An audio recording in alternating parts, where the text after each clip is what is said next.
అధ్యక్షత వహిస్తున్నటువంటి కవి యాకూబ్, మిత్రులారా, అందరూ మాట్లాడేశారు కదా.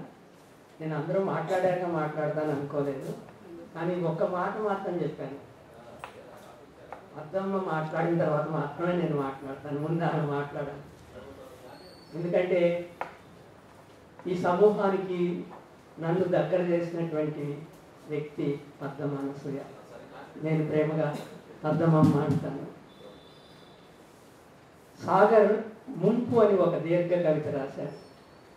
ఆ ముంపు అనేటువంటి దీర్ఘ కవితని పద్మమ్మ కోయ భాషలోకి అనువదించింది. ఆ రెండు కలిపేశారు పుస్తకం. దాన్ని నగరంలో ఆవిష్కరించుకున్న వాళ్ళలో నేను ఒకని. అలాగే పద్మమ్మ వాచకాలు రాశారు, తెలుసో లేదో మీకు. ఇప్పుడు వాచకాల గురించి ఎందుకు మాట్లాడుతున్నామంటే, జాతులు పరాయీకరణకి గురవుతున్నాయి. తన భాషకి దూరం అయ్యి వెదురుని ఏమనాలో మర్చిపోయినటువంటి పద్మమ్మ అసలు తన భాషకి 2 తరాలుగా దూరం అయినటువంటి కుంజ కళ్యాణి కోయ భాషలో రాయాలి కదా. మనం ఎంతసేపు హిందీ డామినేషన్ గురించి మాట్లాడుతున్నాం, ఇంగ్లీష్ డామినేషన్ గురించి, ఇంగ్లీష్ మీడియం గురించి మాట్లాడుతున్నాం. ఇంతలోకి వాడు ఇంగ్లీషు మీడియంను వ్యతిరేకించే నెపంతో హిందీని మన మీద రుద్దుదామని చూస్తూ ఉంటాడు. ఒకటే భాష అంటాడు, ఒకటే జాతి అంటాడు, ఒకటే ట్యాక్స్ అంటాడు, ఒకటే దేశం అంటాడు, ఒకటే దేవుడు అంటాడు, ఒకటే ఎన్నికలు కూడా అంటాడు రేపొద్దున. వాటన్నిటినీ మనం ఎదుర్కొంటున్నాం ఈరోజు. మరి సరే, తెలుగు భాష ఇంగ్లీష్ కింద నలిగిపోతుందో, హిందీ కింద నలిగిపోతుందో, ఈరోజు మార్వాడి గోబ్యాక్ కూడా అంటున్నాం. మనం అనగలుగుతున్నాం, అనాల్సినటువంటి అవసరం వస్తుంది. మరి అనసూయ, కళ్యాణి తెలుగు గోబ్యాక్ అనరా?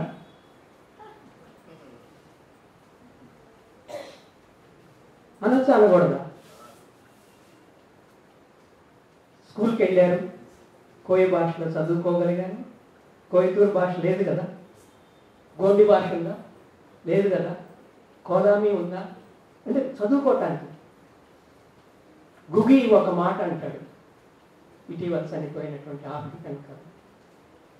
ఆయన తన భాషలోనే రాసుకుంటాను, గిగ్యూ భాషలో రాసుకుంటానన్నాడు, ఇంగ్లీష్లో రాయనన్నాడు. మొదట్లో రాశారు ఆయన, కానీ తర్వాత నా భాషలోనే రాసుకుంటానన్నాడు. ఆయన తన సొంత భాషలో రాసుకున్నందుకు జైలు పాలయ్యాడు. ఆయన ఏం చేస్తున్నాడు? సెంటర్ని మూవ్ చేశాడు, మూవింగ్ ద సెంటర్. మనం డీకాలనైజేషన్ ఆఫ్ మైండ్, మనం కాలనైజ్ అయ్యాం కదా, దీన్ని మళ్ళీ డీకాలనైజ్ చేయమంటాడు. మరి అనసూయ స్కూల్కి వెళ్ళి నేర్చుకున్నటువంటి భాషలో రాస్తేనే మన దగ్గరికి వచ్చింది. కళ్యాణి ఈ భాషలో రాస్తేనే మన దగ్గరికి వచ్చింది.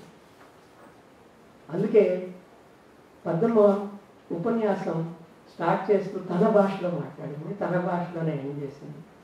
ఇది అస్తిత్వ స్పృహ, భాషకు సంబంధించినటువంటి అస్తిత్వ స్పృహ. ఎన్ని భాషలు ఉన్నాయి? ఈ భాషలకి చుట్టూ అల్లుకున్నటువంటి సంస్కృతి ఏంటి? ఆ సంస్కృతి ఏమైపోతుంది? అనసూయ ఒక మాట అన్నారు, గుర్తించారా మీరు? వెదురు మాయమైపోతున్నప్పుడు వెదురు పదాలు మాయమైపోతున్నాయి. వెదురుకు సంబంధించిన పదమే తనకు దొరకలేదంది కదా. వెదురు చుట్టూ అల్లుకున్నటువంటి ఆ సంస్కృతి అంతా ఏమైపోతుంది? సంస్కృతేనా? ఇంకా ఇతరమైనటువంటి అంశాలు ఏమైనా ఉన్నాయా? ఆ వెదురు కాగితంగా మారింది కదా. ఈ కాగితంగా మారేటువంటి ప్రాసెస్లో జరిగినటువంటి దోపిడీ సంగతి ఏంటి? ఒక మాట అంటది కళ్యాణి, మేము అడవిని అమ్మను నమ్ముకుని ఉన్నాము, మీరేమో అమ్ముకుంటున్నారు. దేశం అంతటా ఈ రోజున అడవిని అమ్ముకునే వాళ్ళకి, అడవిని నమ్ముకునే వాళ్ళకి మధ్య జరుగుతున్నటువంటి యుద్ధమే జరుగుతుంది. ఆ చివరి నుంచి ఈశాన్య రాష్ట్రాల దగ్గర నుంచి భాస్కర్ వరకు, లేకపోతే శ్రీకాకుళం వరకు, ఇంకా కింద. ఈ యుద్ధంలో కళ్యాణి ఎక్కడ నిలబడింది? ఈ యుద్ధంలో అనసూయ ఎక్కడ నిలబడుతుంది? ఈ యుద్ధంలో మల్లెపురం జగదీష్ ఎక్కడ నిలబడతాడు? ఈ యుద్ధంలో ఆత్రం మోతీరామ్ ఎక్కడ నిలబడతాడు? ఈ యుద్ధంలో కొట్నక్ జంగ్ ఎక్కడ నిలబడతాడు? చనిపోయాడు అనుకోండి. కొట్నక్ వినాయక్ ఎక్కడ నిలబడతాడు? తులసం కైలాస్ ఎక్కడ నిలబడతాడు? చాలా చాలా పేర్లు ఆయన బయటికి తీశారు. తిమ్మక రామప్రసాద్, ఎరుకల్ యానాది కమ్యూనిటీ అయినటువంటి ఏకుల వెంకటేష్, ఇవి అంటారు. ఈ జాతులన్నింటినీ ఎలా చూడాలి? వాళ్ళ అస్తిత్వం ఏంటి? సరే, మైదానీకరణ, ఈ పదం నేను కావాలని వాడుతున్నాను. మైదానం విస్తరిస్తుంది. ఎందుకు మైదానం విస్తరిస్తుంది? అడవి కుంచుకుపోతున్నారు. అడవిని కాపాడుతామని కంకణం కట్టుకున్న వాళ్ళకి మైదానానికి మధ్య ఏం జరుగుతుంది? నిజంగా సరిహద్దు రేఖలు ఏర్పడ్డాయి అడవికి మైదానానికి మధ్య. నేను ఈ రోజున కావాలని అడవికి దగ్గర అవటానికి కుదరదు. ఏ జయంతి లోహితాక్షణం అడవిలోంచి అడవిలో ఎక్కడికి వెళ్తుందేమో. అడవి మనకి రొమాంటిక్ భావన, దాని చుట్టూ చాలా కవిత్వం అంటాం చాలా మంది వల్ల. ఆదివాసీ కూడా రొమాంటిక్ భావన. ఆదివాసీ చుట్టూ కూడా చాలా పుస్తకాలు వస్తాయి. ఆదివాసీ గురించి ఆదివాసీ కాకుండా స్వయంగా ఆదివాసీ మాట్లాడటం, అందుకు ప్రత్యేకత ఇది. మరి ఈమె అర్బనైజ్ అవ్వలేదా? అనసూయ అర్బనైజ్ అవ్వలేదా? అయ్యా. ఎందుకు? అక్కడికి వెళ్తే పని చేసుకుంటూ కూడా సెల్ ఫోన్ను ఒక చెట్టుకి ఏలాడిస్తే అందులో హృదయం ఎక్కడున్నది పాట వస్తుందేమో కదా. గిరిజన కార్పొరేషన్లు ఏం చేశాయి? ఇవన్నీ ఆదివాసీ నుంచి అడవికి దూరం చేయటమే చేస్తాను. అది ఏ ప్రాజెక్ట్ అయినా కావచ్చు. కళ్యాణి ఒక మాట అంటుంది, మమ్మల్ని పంచుకోవటానికి మీరెవరు అంది. ఎంత అద్భుతమైనటువంటి మాట. మేమేమైనా ఆస్తులమా? మీకు గుర్తుండి ఉంటుంది, 7 మండలాలు తెలంగాణకు చెందాలా, ఆంధ్రప్రదేశ్కి చెందాలా? ఓకే, మనం అస్తిత్వ ఉద్యమాలు, ప్రాంతీయ ఉద్యమాలు చేశాం. కానీ విడిపోయిన తర్వాత 7 మండలాల గురించి, 7 మండలాలు ఎవరికి చెందాలి ఆస్తి కాదు, 7 మండలాలు ఎవడు ముంచాలి, అది అక్కడ. తెలంగాణ ముంచుతుందా, ఆంధ్ర ముంచుతుందా? తెలంగాణ పాలకులు ముంచుతారా, ఆంధ్ర పాలకులు ముంచుతారా? ఇది కదా అసలైనటువంటి అస్తిత్వ సమస్య. ప్రాజెక్టే, అభివృద్ధి పేరును జరుగుతున్నటువంటి విధ్వంసం గురించి కళ్యాణి మాట్లాడుతుంది. సంస్కృతి పరాయీకరణ గురించి అనసూయ మాట్లాడుతుంది. ఇక్కడ జరిగేటువంటి యుద్ధం గురించి మల్లెపురం జగదీష్ మాట్లాడుతున్నారు. శిలకోల, గురి లాంటి వాటి పుస్తకాల గురించి మాట్లాడారు. మేము ఇటీవల పెర్స్పెక్టివ్స్ తరపున అడవి పూల దారులు అని చెప్పేసి జగదీష్ పుస్తకం వేసాం. మేము ఒక ప్రాజెక్ట్ అనుకున్నాం కొన్నాళ్ళ క్రితం. ఆదివాసీల గురించి, ఆదివాసీ ఇతరులు మాట్లాడటం కాదు. అసలు నేను ఈ పుస్తకానికి ముందు మాట రాయటానికి నాకు ఏ అర్హత లేదు. ఎవరో అనసూయ రాయలేదు కాబట్టి నేను రాశానేమో, అంతే. సాగర్ రాయలేదు కాబట్టి నేను రాశానేమో, లేదా ఆదివాసీలతో తిరుగుతూ ఆ సంస్కృతిని కాపాడాలని కంకణం కట్టుకున్నటువంటి తిరుమలరావు అన్న రాయకపోబట్టి నేను రాశానేమో, లేదా లక్ష్మీనరసయ్య రాయకపోబట్టి నేను రాశాను. ఆయన చెప్పిండే ఏదో అంటారు కదా, ఏదో భాగవతం ఫలానా ఆయన రాయకపోబట్టి ఆయన నాకు వదిలేశాడు అంటారు కదా. కానీ నేను ఎక్కడ దగ్గర అయ్యాను కళ్యాణికి? కళ్యాణి భాష నన్ను బాగా ఆకర్షించింది. మేబీ నా పరిశోధన భాషకు సంబంధించిన, మాండలికాలకు సంబంధించినటువంటిది కావచ్చు. భాష ద్వారా ఆమె సంస్కృతిని పట్టుకోదలుచుకుంది.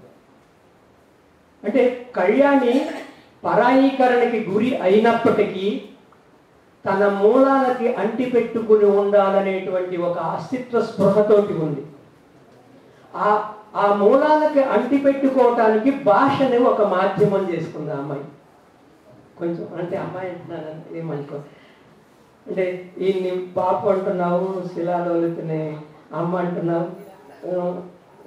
నాకు బాగా 35 సంవత్సరాలు, 89 అనుకుంటా, 89లో వాళ్ళు ఎంపీలు చేస్తున్నప్పుడు, నేను అదే యూనివర్సిటీలో పిహెచ్డీ చేస్తున్నప్పుడు కలిసినటువంటి బంధం.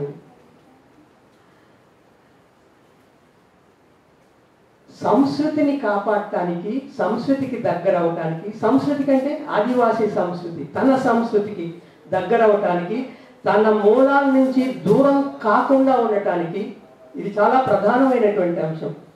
తన అస్తిత్వాన్ని తను కాపాడుకోవటానికి, తన అస్తిత్వం నుంచి విడదీసిన తర్వాత కళ్యాణి కుంజ లేదు. అంటే మీకు 2 అంశాలు కనపడతాయి కళ్యాణి ఈ కవిత్వంలో, కంకపొదలో. ఒకవైపు ఊరితనం కనపడుతుంది, ఒకవైపు అడవితనం కనపడుతుంది. ఈ రెండింటికి ఆమె ఒక లింక్ ఏర్పాటు చేస్తుంది. అడవికి ఊరికి మధ్య ఒక లింక్ ఏర్పాటు చేస్తుంది. అందుకే ఆమె బతుకమ్మ గురించి మాట్లాడుతుంది, అందుకే ఆమె సమ్మక్క సారక్కల గురించి మాట్లాడుతుంది కదా. మీరు ఎన్ని గమనించిన వాళ్ళు, నేను రాసిన తర్వాత మర్చిపోయాను నిజానికి ఏమి రాశాను. ఈ మధ్య నాకు మతి మరుపు ఎక్కువ అవుతుంది. అందుకే గొప్పెమ్మ గురించి మాట్లాడుతుంది, ముగ్గుల గురించి మాట్లాడుతుంది. అంటే ఆదివాసీ సంస్కృతిని, గ్రామీణ సంస్కృతిని, తను నాగరికమైనటువంటి క్రమంలో వస్తున్నటువంటి కొన్ని ఇతరేతర స్పృహలు కూడా ఉన్నాయి ఆమెకి. స్త్రీవాదం అనేటువంటిది ఒకటి ఆమెని పుష్ చేస్తూ ఉంటుంది, లేదా ఎక్కువ ఆకర్షిస్తూ ఉంటుంది, వాటికి దగ్గర అవుతూ ఉంటుంది. వీటన్నిటిని మిళితం చేయటానికి ఈ కంకపొద. ఇప్పుడు కంకపొద పేరు వీటన్నిటికీ మిళితమైనటువంటి సింహది.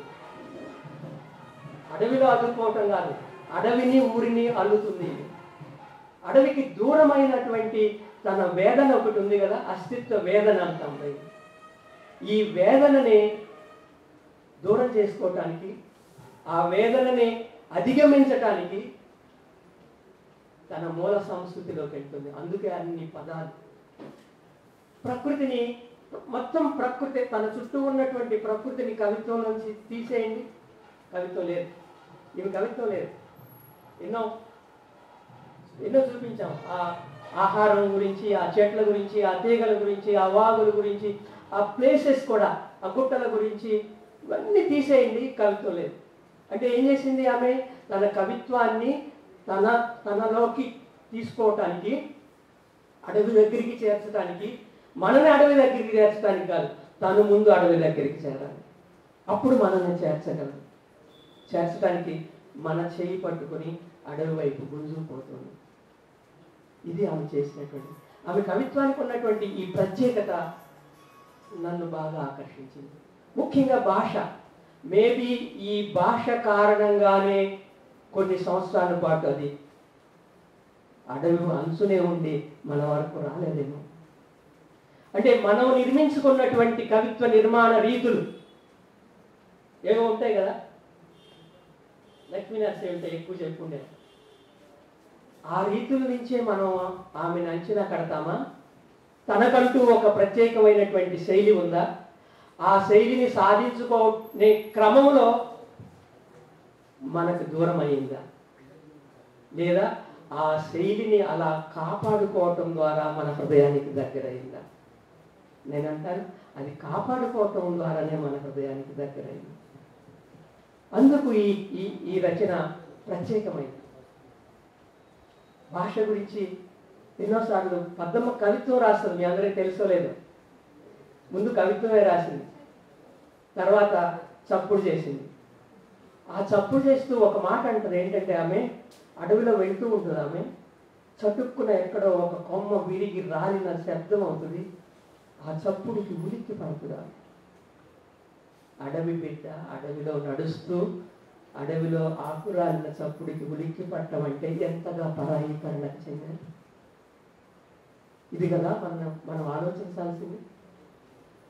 ఈ అడవికి దగ్గర అవటానికి, ఈ అడవిలోకి తొంగి చూడటానికి కూడా ఈరోజు సరిహద్దు సైన్యాలు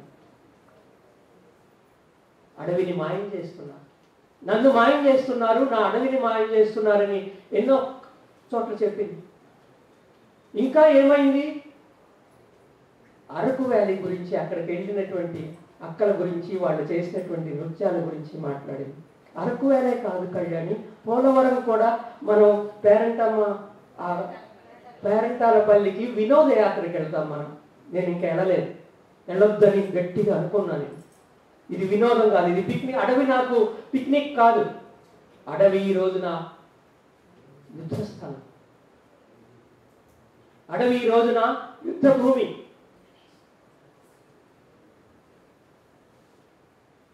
ఇజ్రాయెల్ గాజా మీద చేస్తున్నటువంటి దాడులు ఎలాంటివో అలా మన సైన్యం అక్కడ ఆదివాసిని నిర్మూలించడానికి కంకణం కట్టుకుని అక్కడి నుంచి ఆదివాసిని తొలగించి కింద మైనింగ్ చేసి ఖనిజాన్ని స్వాహా చేసుకోవాలనుకుంటుంది.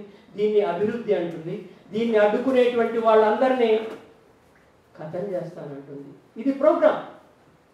ప్రోగ్రామ్ ప్రోగ్రామ్ అనే మాట నేను వాడాను కావాలని.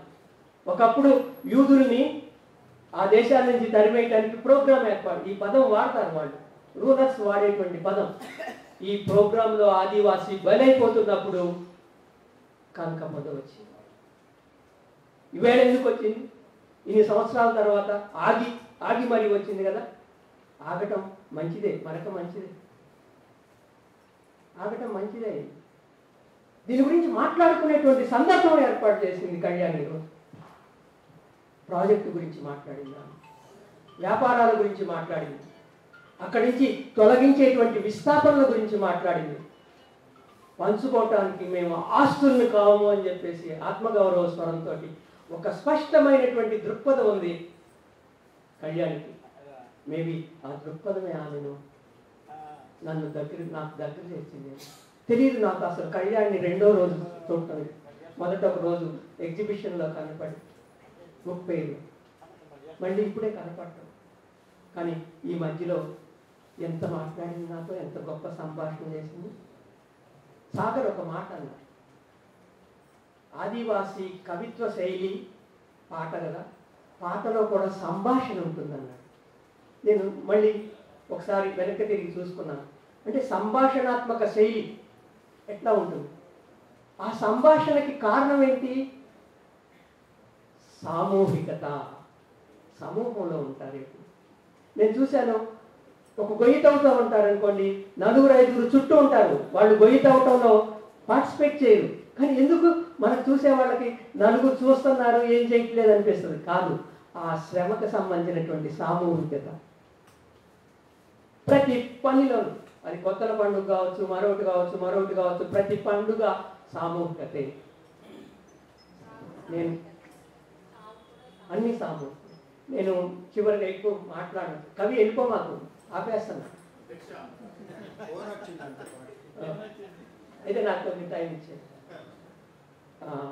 కళ్యాణి మాటలు కూడా నేను వినాను. అడవితనం అంటే ఏంటి అని ఒక ప్రశ్న వేస్తాడు మల్లెపురం జగదీష్. అడవిలో నువ్వు ఉండటమే అడవితనమా? కాదు, అడవి నాలో ఉండటం అడవితనం. కళ్యాణి అడవికి దూరమైందేమో, కళ్యాణి తన భాషకి దూరమైందేమో, కళ్యాణి తన మూలాలకు దూరమైందేమో, కానీ తనలో అడవిని కాపాడుకుంటుంది. అందుకని ఈ కవిత్వం ప్రత్యేకమైనటువంటి. ఈ అడవిని కాపాడుకున్నంతసేపు అక్కడే ఒక ప్రశ్న అంటాడు జగదీష్. అడవి పూలదారులను మేము వేసినటువంటి పుస్తకం. అందులో మన కళ్యాణ్ లాగానే పెళ్లి చేసుకుని నగరానికో పట్టణానికో వస్తున్నాను కథలో. అక్కడికి వచ్చిన తర్వాత చాలా బెంగగా ఉంటుంది. అత్తారింటికి వెళ్ళినందుకు కాదు ఈ బెంగ, అడవిని వదిలేసినందుకు. ఇక్కడ అన్ని సదుపాయాలు ఉన్నాయి ఆమెకి. ఫ్రిడ్జ్ ఉంది, వాషింగ్ మిషన్ ఉంది, గ్రైండర్ ఉంది, అన్నీ ఉన్నాయి. కానీ ఎప్పుడు అడవి వైపు చూస్తుంటే అతను ఇసుక్కుంటూ ఉంటాడు. అతను పూర్తిగా పరాయీకరణకు గురయ్యాడు. సమూహంలోకి పోలేని ఒంటరితనం ఆమె అనుభవిస్తూ ఉంటుంది. ఈ ఒంటరితనాన్ని కళ్యాణి కూడా అనుభవించింది. కావాలంటే అబ్జర్వ్ చేయండి. మళ్ళీ సమూహంలో కలవాలనుకుంటుంది.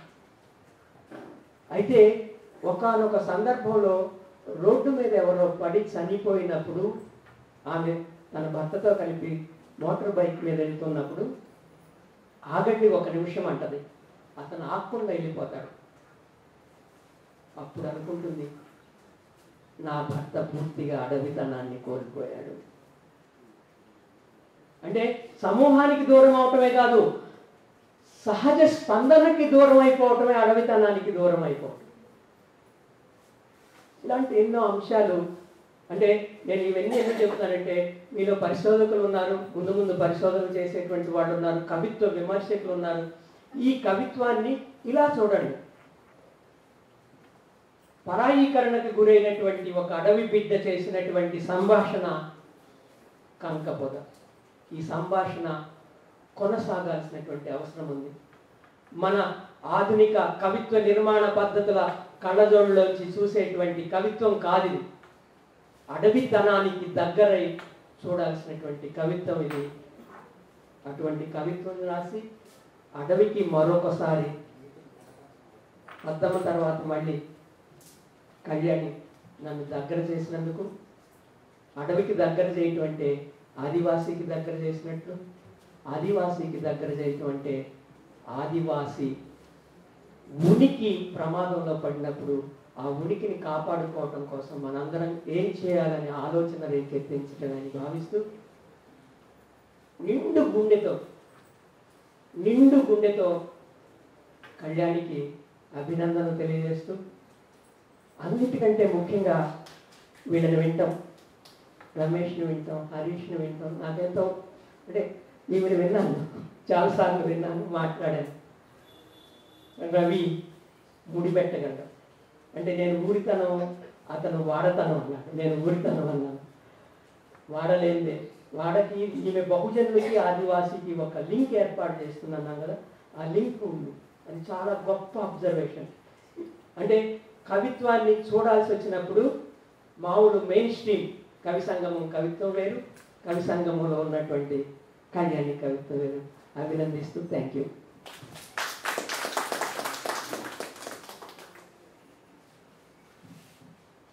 ఇవాళ ఈ సభ ప్రారంభించిన నాటి నుండి, అంటే సభ మొదలైన దగ్గర నుంచి ఇప్పటిదాకా ఒక స్ఫూర్తివంతంగా ఆదివాసీ కోయ లిటరేచర్కి సంబంధించి ఎవరు మాట్లాడినా దాంట్లో చాలా అంశాలను తరుగుతూ చెప్పారు. నాకేమనిపిస్తుందంటే, ఇప్పుడు ఏకే ప్రభాకర్ గారు మాట్లాడుతున్నప్పుడు అక్కడ విద్యాసాగర్ పౌళ్ళ ఉన్నారు, పద్దం అక్క ఉంది, వీళ్ళందరి మధ్యన ఒకసారి మనం ఒక వర్క్షాప్ లాంటిది ఆదివాసీ లిటరేచర్కి సంబంధించిన ఒకటి చేస్తే బాగుంటుంది. అది కూడా ఒక ట్రైబల్ విలేజ్, అది కూడా మా ఊరు రొట్టపాకరేవులో ఒక 2 రోజులు చేద్దాం. దానికి కావలసినటువంటి ఏర్పాట్లు భవిష్యత్తులో చేద్దాం. దీన్ని విద్యాసాగర్ అన్న లాంటి వాళ్ళు సహకరిస్తే, దీని మీద కొంత ఎక్సర్సైజ్ చేస్తే, మా ఊరు ప్యూర్ ట్రైబల్ విలేజ్, పక్కన పూసవాళ్ళ గుంపు, చివలూరు గూడెము, రేగులు గూడెము, ఇటువంటి ఊర్లు మొత్తం ట్రైబల్ విలేజెస్ ఉన్నటువంటి ఊర్లు. అవసరమైతే వాళ్ళకి లోపలికి వెళ్ళి, ఆ కుటుంబాల్లోకి వెళ్ళి ఈ కొత్త వాళ్ళు వాడేటువంటి పదజాలం ఇందాక మీరు చెప్పారనుకుంటా, నానమ్మ దగ్గరనో అమ్మమ్మ దగ్గరో లేకపోతే నాన్న దగ్గర తాతయ్య దగ్గర ఆ మాటల్ని, ఆ పదాల్ని అడిగి తెలుసుకోవాల్సి వచ్చింది అని. నాకు ఇందాక అక్క చెప్తుంటే ఒక మాట, చావు కూడా పండగే అన్నమాట, నేను ఐ ఎక్స్పీరియన్స్ దట్. దినాలు చేయడం అన్న దినాలు, ఆ దినాలకు సంబంధించి ఒక సెలబ్రేషన్ లాగా చేయడం, పెద్ద డోళ్ళు అవన్నీ వాయించుకుంటూ, పసుపు వాడక ఎక్కువ ఉంటుంది, పసుపు వాసన, మనం సాంబ్రాణి వేస్తాం, దాంట్లో పసుపు వేసి ఆ మాగురు వాసన, ఇవన్నీ ఫీల్ అయిన వాడిని. దీనికి సంబంధించి ఒక వర్క్షాప్ లాంటిది చేయడం అవసరం. దానికోసం భవిష్యత్తులో మనం చేద్దాం. దానికోసం కార్యరూపం ధరించేటట్టుగా ప్రయత్నిద్దాం. ఇప్పుడు ఇక మనం వేచి చూడాల్సింది